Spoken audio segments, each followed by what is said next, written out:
ಸುರಗುರುಂ ಜಗದೇಕನಾಥಂ ಭಕ್ತಪ್ರಿಯಂ ಸಕಲಲೋಕನಮಸ್ಕೃತಂ ಚ ತ್ರೈಗುಣ್ಯವರ್ಜಿತಮಜಂ ವಿಭುಮಾದ್ಯಮೀಶಂ ವಂದೇ ಭವಘ್ನಂ ಅಮರಾಸುರಸಿದ್ಧವಂದ್ಯಂ ನಾರಾಯಣಂ ನಮಸ್ಕೃತ್ಯ ನರಂ ಚೈವ ನರೋತ್ತಮಂ ದೇವೀಂ ಸರಸ್ವತೀಂ ವ್ಯಾಸಂ ತತೋ ಜಯಮುದೀರಯೇತ್. ಶ್ರೀಗುರುಭ್ಯೋ ನಮಃ. ಯಮಃ ಯಮ ನಿಯಾಮಕ ಅಂತ ಪ್ರಸಿದ್ಧವಾದಂತಹ ಇನ್ನೊಂದು ಪರಮಾತ್ಮನ ವಿಶೇಷ ಗುಣ ಅಥವಾ ಅವನ ಕಾರ್ಯವೈಖರಿ ಅಂತರ್ಯಾಮಿ ಅಂತ ಕರಿತೇವೆ. ಯಾಮಿ ಅಂದರೆ ಒಳಗಿನಿಂದ ಎಲ್ಲವನ್ನು ನಿಗ್ರಹಿಸುವಂತಹ ಆ ನಿಯಾಮಕ ಶಕ್ತಿ. ನಿಯಾಮಕ, ಯಮ, ಅಂತರ್ಯಾಮಿ ಅದೆಲ್ಲವೂ ಕೂಡ ಆ ಪರಮಾತ್ಮನ ಆ ಕಂಟ್ರೋಲಿಂಗ್ ಪವರ್ ಏನಿದೆ ಅದನ್ನು ಎತ್ತಿ ತೋರಿಸ್ತದೆ. ಹಾಗೆಯೇ ಯಮ ಅಂದರೆ ಏನು? ಎಲ್ಲರನ್ನು ನಿಯಮಿಸುವವನು ಅಂತ ಹೇಳಿ. ದೇವತೆಗಳಿರಲಿ ಅಥವಾ ಜಡ ವಸ್ತುಗಳ ಚಲನೆಯೇ ಇರಲಿ, ಅದನ್ನೆಲ್ಲವನ್ನು ಕೂಡ ನಿಯಮಿಸುವಂತಹ ಏಕೈಕ ವಿದ್ಯುತ್ ಕರೆಂಟ್ ಭಗವಂತ. ಅದಕ್ಕೆ ಯಮ ಅಂತ ಹೇಳಿ ಅವನನ್ನು ಸ್ತೋತ್ರ ಮಾಡ್ತಾರೆ. ಯಮನೆಲ್ಲೂ ಕಾಣನೆಂದು ಹೇಳಬೇಡ, ಯಮನೇ ಶ್ರೀರಾಮಚಂದ್ರ ಸಂದೇಹ ಬೇಡ. ನಿಯಾಮಕ ಅಂತ ಅಷ್ಟು ಮಾತ್ರ ಅಲ್ಲ, ಒಂದು ಡಿಸ್ಟ್ರಾಯರ್, ನಾಶವನ್ನು ಮಾಡುವವನು ಕೂಡ ಯಮಧರ್ಮ ನಮಗೆ ಗೊತ್ತಿದೆ. ಲೋಕದಲ್ಲಿ ಯಮ ಅಂತ ಹೇಳಿ ಪ್ರಸಿದ್ಧನಾದಂತಹ ಒಬ್ಬ ನರಕದ ಅಧಿಪತಿಯಾದಂತಹ ದೇವತೆ ಇರಬಹುದು. ಆದರೆ ಅವನಿಗೂ ಯಮನಾಗಿರುವವನು ಈ ನಿಯಾಮಕ ಭಗವಂತ. ಅಂತಹ ಭಗವಂತ ಹೇಗಿದ್ದಾನೆ? ದೇವತಾನಾಂ ಸ್ವಭಾವೋಪಿ ಸ್ವರೂಪಮಪಿ ಸರ್ವದಾ ತದಧೀನಂ ತಥೋ ಯಾಮಿ ವಾಸುದೇವ ಪ್ರಕೀರ್ತಿತಃ. ದೇವತೆಗಳಿಗೂ ಕೂಡ ಅವರದ್ದೇ ಆದಂತಹ ವಿಶಿಷ್ಟ ಸ್ವಭಾವಗಳಿದ್ದೇ ಇರುತ್ತವೆ. ಭಿನ್ನ ಭಿನ್ನರಾದಂತಹ ದೇವತೆಗಳಲ್ಲಿ ಅವರದ್ದೇ ಆದಂತಹ ವಿಶಿಷ್ಟವಾದಂತಹ ಶಕ್ತಿ, ಸಾಮರ್ಥ್ಯ ಭಿನ್ನವಾಗಿಯೇ ಇರುತ್ತದೆ. ಮತ್ತು ಅದಕ್ಕೆ ಅನುಗುಣವಾಗಿ ಅವರವರ ಕರ್ತವ್ಯ ನಿರ್ವಹಿಸುವಂತಹ ಆ ಒಂದು ಲೀಲೆಯನ್ನು ಕೂಡ ನಾವು ಪ್ರಪಂಚದಲ್ಲಿ ಅನುಭವಿಸಬಹುದು ಅಲ್ವಾ? ಆದ್ದರಿಂದ ನಮಗೆ ಕಣ್ಣಿಗೆ ಕಾಣದಂತಹ ಅನೇಕ ವಿಚಾರಗಳನ್ನು ನಿಯಮಿಸುವಂತಹ ಅನೇಕ ಶಕ್ತಿಗಳಿವೆ ಅಂತ ಹೇಳಿ. ಲೋಕದಲ್ಲಿ ನೋಡಿ ಎಷ್ಟು ದೇವತಾ ಸ್ವರೂಪಗಳು. ಅದು ಬಿಡಿ, ದೈವಗಳು, ಭೂತಗಳು ಇತ್ಯಾದಿ ಅನೇಕ ಕ್ಷುದ್ರ ಶಕ್ತಿಗಳನ್ನೂ ಕೂಡ ಗುರುತಿಸಿ ಅವುಗಳನ್ನು ನಂಬಿಕೊಂಡು ಬರುವಂತಹ ಎಷ್ಟೆಲ್ಲ ಅಸಂಖ್ಯ ಸಂಖ್ಯೆಯ ಆರಾಧನೆ ವಿಶೇಷಗಳಿವೆ ನೋಡಿ. ಅಂದರೆ ಅನೇಕ ಲೆಕ್ಕವಿಲ್ಲದಷ್ಟು ದೇವತೆಗಳಿದ್ದಾರೆ. ಅನೇಕ ನಿಯಮಗಳನ್ನು ನೀವು ಪ್ರಾದೇಶಿಕವಾಗಿ ಒಂದೊಂದು ಊರಿಗೆ ಹೋದರೆ ಅಲ್ಲಿರುವಂತಹ ದೈವಗಳು, ದೇವತೆಗಳು ವಿಚಿತ್ರವಾದಂತಹ ಹೆಸರಿನಿಂದ ಕರೆಸಿಕೊಳ್ಳುವುದನ್ನು ನೀವು ನೋಡ್ಬೋದು. ಆ ಶಕ್ತಿಯನ್ನು ಅವರು ವರ್ಣನೆ ಮಾಡುವುದು, ಅವರಿಗಾದಂತಹ ಒಂದು ಅದ್ಭುತವಾದಂತಹ ಅನುಭವಗಳನ್ನು ಅವರು ಹೇಳಿಕೊಳ್ಳುವುದು ನೋಡಿದಾಗ ಅದು ನಮಗೆ ಸತ್ಯ ಅನ್ನುವಂಥದ್ದು ಕೂಡ ಮನವರಿಕೆ ಆಗ್ತದೆ. ಹಾಗಾದರೆ ಎಷ್ಟು ದೇವತೆಗಳಿದ್ದಾರೆ ಇರಬಹುದು? ಹಿಂಡು ದೈವದ ಗಂಡ ಉದ್ದಂಡ ಅಂತ ಹೇಳಿ ಪುರಂದರದಾಸರು ಹೇಳುವ ಹಾಗೆ ಪರಮಾತ್ಮ ಅವನು ಎಲ್ಲದಕ್ಕೂ ಅಧಿಪತಿ. ಮತ್ತು ಆಯಾ ದೇವತೆಗಳ ಆ ಶಕ್ತಿ ಪ್ರದರ್ಶನ ಆಗಲಿ, ಅದರ ಸಾಮರ್ಥ್ಯದ ಒಂದು ಅಭಿವ್ಯಕ್ತಿಯಾಗಲಿ, ಅದೆಲ್ಲವೂ ಕೂಡ ನಡೆಯುವಂಥದ್ದು ಇವನ ಇಚ್ಛಾ ಪ್ರಕಾರ. ಜಗತ್ತಿನಲ್ಲಿ ಕೆಲವೊಬ್ಬರು ಗುರುಗಳು ಕೆಲವು ಕಾಲದಲ್ಲಿ ಮಹಾಮಹಿಮರಾಗಿ ಪವಾಡ ಸಂಪನ್ನರಾಗಿ ಕಾಣಿಸಿಕೊಳ್ತಾರೆ. ಅಂತಹ ಪವಾಡವನ್ನು, ಮ್ಯಾಜಿಕ್ಕನ್ನು ಅಥವಾ ಅಂತಹ ಒಂದು ಜಾದುವನ್ನು ತೋರಿಸಲಿಕ್ಕೆ ಶಕ್ತಿ ಎಲ್ಲಿಂದ ಬಂತು? ಏನೋ ಒಂದು ವಿಶಿಷ್ಟವಾದಂತಹ ಶಕ್ತಿಯನ್ನು ಭಗವಂತ ಕೊಟ್ಟಿದ್ದಾನೆ. ಅವರೊಳಗೆ ಯಮನಾಗಿ ನಿಯಾಮಕನಾಗಿ ಬಂದಿದ್ದಾನೆ. ಅದಕ್ಕೆ ಅವನು ಯಮ ಅಂತ ಹೇಳಿ. ಹಾಗಾಗಿ ಇಡೀ ಜಗತ್ತನ್ನೇ ನಿಯಂತ ಯಮ, ಎಲ್ಲವನ್ನು ನಿಯಂತ್ರಿಸುವಂತಹ ಪರಮಾತ್ಮನಿಗೆ ನಿಯಮನವನ್ನು ಮಾಡುವುದಕ್ಕೋಸ್ಕರ ಅಂತ.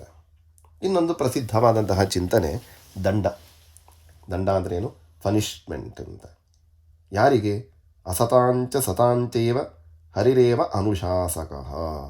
ಸತಾಂತು ಶ್ರೇಯಸೇ ಸೈವ ಅನುಶಾಸ್ತಿ ಭವಿಷ್ಯತಿ ಅಸತಾಂ ವಿಪರೀತಾಯ ಲಂಘಯಿತ್ವ ಅನುಶಾಸನಂ. ಪರಮಾತ್ಮ ದುಷ್ಟರಿಗೂ ಸಜ್ಜನರಿಗೂ ಏಕರೂಪವಾಗಿ ನಿಯಾಮಕ. ಅವನು ಎಲ್ಲರಿಗೂ ಅವನೇ. ದುಷ್ಟರ ಮುಖೇನ ದುಷ್ಟ ಕರ್ಮಗಳನ್ನು ಮಾಡಿಸಿ ಅವರ ಮುಖೇನ ಆ ಕರ್ಮವನ್ನು ಮಾಡಿದ ಫಲವನ್ನು ಅನುಭವಿಸುವ ಹಾಗೆಯೇ ಮಾಡುವವನು, ಅಂದರೆ ಶಿಕ್ಷೆಯನ್ನು ಕೊಡುವವನು ಇವನೇ. ಇನ್ನಷ್ಟು ಯಾಕಂದರೆ ಅವರಿಗೆ ಪಾಪದ ಕೊಡ ತುಂಬಬೇಕು ಅಂತ ಇದ್ದರೆ ಮತ್ತಷ್ಟು ದುಷ್ಕರ್ಮಗಳನ್ನು ಮಾಡಲಿಕ್ಕೆ ಪ್ರಚೋದನೆಯನ್ನು ಕೊಡ್ತಾನೆ ಅಲ್ವಾ. ಆ ಒಳಗಿನಿಂದ ಆ ಪ್ರೇರಣೆ ಬಂದರೆ ತಾನೇ ಅಂತಹ ದುಷ್ಕರ್ಮಗಳನ್ನು ಅವರು ಮಾಡಲಿಕ್ಕೆ ಸಾಧ್ಯ. ಸಜ್ಜನರಿಗೆ ಅದಕ್ಕೆ ನಾವು ದೇವರಲ್ಲಿ ಬೇಡಿಕೊಳ್ಳುವುದು, ನಮ್ಮ ಮನಸ್ಸಿಗೆ ಸದಾ ಉತ್ತಮವಾದಂತಹ ಒಂದು ಪ್ರೇರಣೆಯನ್ನೇ ಕೊಡು ಭಗವಂತ, ನನ್ನ ಮೂಲಕ ಸತ್ಕರ್ಮಗಳನ್ನೇ ಮಾಡಿಸಿ ನನ್ನನ್ನು ಉದ್ಧಾರದ ದಾರಿಯಲ್ಲಿ ಕರ್ಕೊಂಡು ಹೋಗು ಅಂತ ಕೇಳಿಕೊಳ್ಳುವುದು. ಹಾಗಾಗಿ ಏನು ಸಜ್ಜನರಿಗೂ ದುರ್ಜನರಿಗೂ ಎಲ್ಲರಿಗೂ ನಿಯಾಮಕನಾಗಿರುವವನು ಇವನು.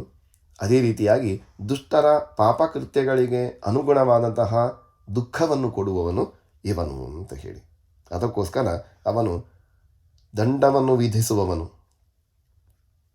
ಎಂಥವರಿಗೆ? ಎಲ್ಲರಿಗೂ. ಧರ್ಮರಾಜನಿಗೂ ಕೂಡ. ಯಮಧರ್ಮನ ಅವತಾರನಾದಂತಹ ಯುಧಿಷ್ಠಿರನು ನರಕ ದರ್ಶನವನ್ನು ಮಾಡಿದ ಕತೆ ಹೇಳಿದ್ದೇವಲ್ವ ಭಾರತದಲ್ಲಿ. ಅಂತಹ ಏನು ಸಂಪೂರ್ಣವಾದಂತಹ ವಿಶ್ವಾಸವನ್ನು ಅಶ್ವತ್ಥಾಮ ಸಂಹಾರದ ಅಶ್ವತ್ಥಾಮನ ಏನು ಆನೆಯನ್ನು ಸಂಹರಿಸಿ ಅಶ್ವತ್ಥಾಮ ಹತಕುಂಜರಹ ಅಂತ ಹೇಳಿ ದ್ರೋಣ ಸಂಹಾರದ ಸಮಯದಲ್ಲಿ ಸಂಪೂರ್ಣವಾದಂತಹ ವಿಶ್ವಾಸವನ್ನು ಧರ್ಮರಾಜ ಇಡಲಿಲ್ಲ. ಕುಂಜರ ಅಂತ ಹೇಳಿಬಿಟ್ಟ, ಕೃಷ್ಣ ಶಂಖ ಊದಿದ. ಆದರೆ ಅಲ್ಲಿ ಆ ಪಾಪ ಅಥವಾ ತಪ್ಪು ಕೃತ್ಯದ ಫಲವಾಗಿ ನರಕ ದರ್ಶನದ ಒಂದು ಫಲ ದಂಡ ಅವನಿಗೂ ವಿಧಿಸಲ್ಪಟ್ಟಿತು ನೋಡಿ. ಯಮನೇ ಯುಧಿಷ್ಠಿರನಾಗಿ ಬಂದವನು, ಯಮನೇ ಎಲ್ಲರಿಗೂ ಶಿಕ್ಷೆಯನ್ನು ಕೊಡುವವನು ಅಂತ ಇದ್ದರೆ ಯಮನಿಗೂ ಶಿಕ್ಷೆಯನ್ನು ಕೊಡುವವನು ತಾನು ಅಂತ ತೋರಿಸಿಕೊಟ್ಟ. ಈ ರೀತಿಯಾಗಿ ಮತ್ತು ಇನ್ನೊಂದು ಯಮ ಅಂತ ಹೇಳಿದರೆ ಏನು? ಈಗ ಯಮ ಅಥವಾ ಒಂದು ನಿಯಮ ಅಂತ ಹೇಳಿದಾಗ ಕೆಲವೊಂದು ಅಹಿಂಸಾ ಸತ್ಯಮಸ್ತೇಜಂ ಬ್ರಹ್ಮಚರ್ಯ ಪರಿಗ್ರಹೌ ಯಮಾಹ ಆಚಾರ್ಯರು ಅದರ ಚಿಂತನೆಯನ್ನು ಕೊಡ್ತಾರೆ. ಯಾವುದು ಯಮ ಅಂದರೆ ನಮ್ಮನ್ನು ನಾವು ನಿಗ್ರಹ ಮಾಡಿಕೊಳ್ಳಲಿಕ್ಕೆ. ಈಗ ಪೊಲೀಸು ಶಸ್ತ್ರಗಳನ್ನು ಹಿಡ್ಕೊಂಡು ನಿಂತಿರ್ತಾರೆ. ಯಾಕೆ ಅಂತ ಹೇಳಿದರೆ ಯಾರು ಕೂಡ ಅಪರಾಧ ಕೃತ್ಯವನ್ನು ಮಾಡದೇ ಇರಲಿ ಅಂತ, ಅದನ್ನು ಹೆದರಿಸಲಿಕ್ಕೆ ಅಷ್ಟೇ. ದೇವತಾ ಸ್ವರೂಪಗಳಲ್ಲಿ ಅನೇಕ ಆಯುಧಗಳು ಕಾಣ್ತವೆ. ಯಾಕೆ? ದುಷ್ಟರು ಹತ್ತಿರ ಬರದೇ ಇರಲಿ ಅಂತ ಹೇಳಿ. ಅದೊಂದು ರಕ್ಷಣೆಗೂ ಹೌದು, ಹಾಗೆ ದುಷ್ಟರನ್ನು ಮಾತ್ರ ಸಂಹಾರ ಮಾಡಲಿಕ್ಕೂ ಹೌದು. ಹಾಗೆಯೇ ನಮ್ಮನ್ನು ನಿಗ್ರಹ ಮಾಡಿಕೊಳ್ಳುವಂತಹ ಆ ಒಂದು ಯಮ ಕಂಟ್ರೋಲಿಂಗ್ ಆ ಒಂದು ಅಸ್ತ್ರಗಳು ಯಾವುಗಳು ಗೊತ್ತಾ? ಅದು ಬೇರೆ ಯಾವುದೂ ಅಲ್ಲ. ಅಹಿಂಸಾ ಸತ್ಯಂ ಅಸ್ತೇಜಂ ಬ್ರಹ್ಮಚರ್ಯ ಅಪರಿಗ್ರಹ, ಇದಕ್ಕೆ ಯಮ ಅಂತ ಕರೀತಾರಂತೆ. ಏನದು? ಅಹಿಂಸಾ, ಯಾರಿಗೂ ಹಿಂಸೆ ನಾನು ಮಾಡೋದಿಲ್ಲ, ನನ್ನ ಕಡೆಯಿಂದ ಯಾರಿಗೂ ಹಿಂಸೆ ಆಗದೇ ಇರಲಿ ಅಂತ ಹೇಳಿ ಅತ್ಯಂತ ಜಾಗ್ರತೆಯಿಂದ ವ್ಯವಹರಿಸುವುದು. ಆಯಿತಾ? ಅದಕ್ಕೋಸ್ಕರ ನಾವು ಬಹಳ ಜಾಗ್ರತೆಯಿಂದ ನಾವು ಬಳಸಿಕೊಳ್ಬೇಕಾಗ್ತದೆ. ಒಂದು ಕತ್ತಿ ಅಥವಾ ಒಂದು ಚಾಕು, ಒಂದು ಬ್ಲೇಡು ಮನೆಯಲ್ಲಿದ್ದರೆ ಮಕ್ಕಳ ಕೈಗೆ ಸಿಗದ ಹಾಗೆ, ಸಿಕ್ಕಿದರೂ ಅದರಿಂದ ಅವರಿಗೆ ಏನು ತೊಂದರೆ ಆಗದಂತಹ ರೀತಿಯಲ್ಲಿ ಅದನ್ನು ಸಂರಕ್ಷಿಸಿರುವುದು ಇರುವುದಿದೆಯಲ್ಲ, ಹಾಗೆ ಅಂತಹ ಒಂದು ನಿಯಮನ ಅದು ಯಮ.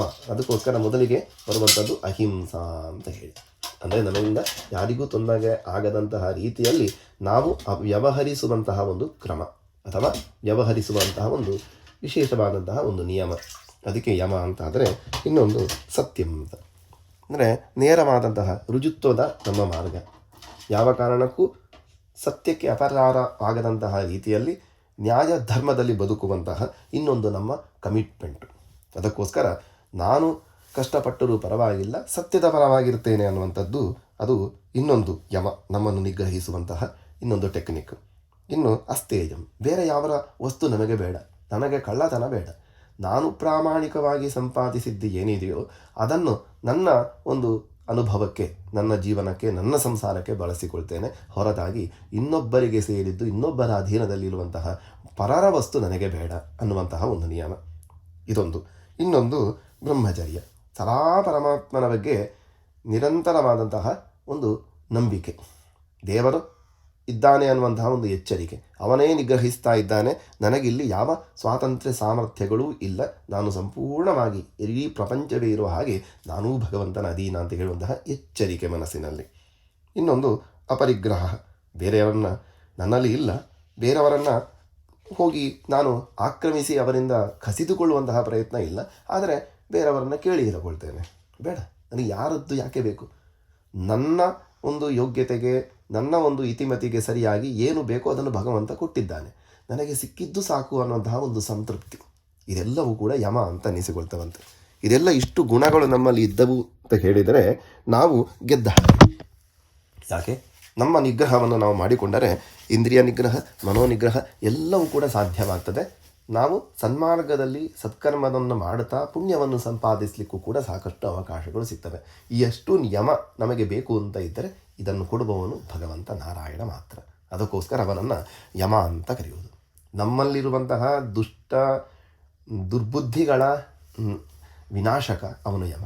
ಅದೇ ರೀತಿಯಾಗಿ ನಮ್ಮನ್ನು ನಿಗ್ರಹಿಸುವಂತಹ ಒಂದು ವಿಶೇಷವಾದಂತಹ ಒಂದು ನಿಯಮಗಳಿಗೆ ಅವನೇ ಕರುಣೆ ಮಾಡಬೇಕು, ಅವನೇ ಕೃಪೆ ಮಾಡಬೇಕು. ಹಾಗಾದರೆ ಮಾತ್ರ ನಮ್ಮ ನಿಗ್ರಹವೂ ಸರಿಯಾದಂತಹ ರೀತಿಯಲ್ಲಿ, ಅಂದರೆ ವಾಹನವು ಬಿಟ್ಟರೆ ಎಲ್ಲೆಲ್ಲಿ ಹೋಗಿಬಿಡ್ಬೋದು, ಅದನ್ನು ಸರಿಯಾಗಿ ಕಂಟ್ರೋಲ್ ಮಾಡಿಕೊಂಡು ಹೋದರೆ ಸರಿಯಾದಂತಹ ರಸ್ತೆಯಲ್ಲಿ ಹೋಗಿ ಸರಿಯಾದಂತಹ ಗಮ್ಯಸ್ಥಾನವನ್ನು ಹೋಗಿ ತಲುಪ್ತದೆ. ಹಾಗಾಗಿ ಪರಮಾತ್ಮ ಹೇಗೆ ನಿಯಮನೋ ಹಾಗೆ ಯಮನೂ ಹೌದು ಅಂತ ಹೇಳಿ.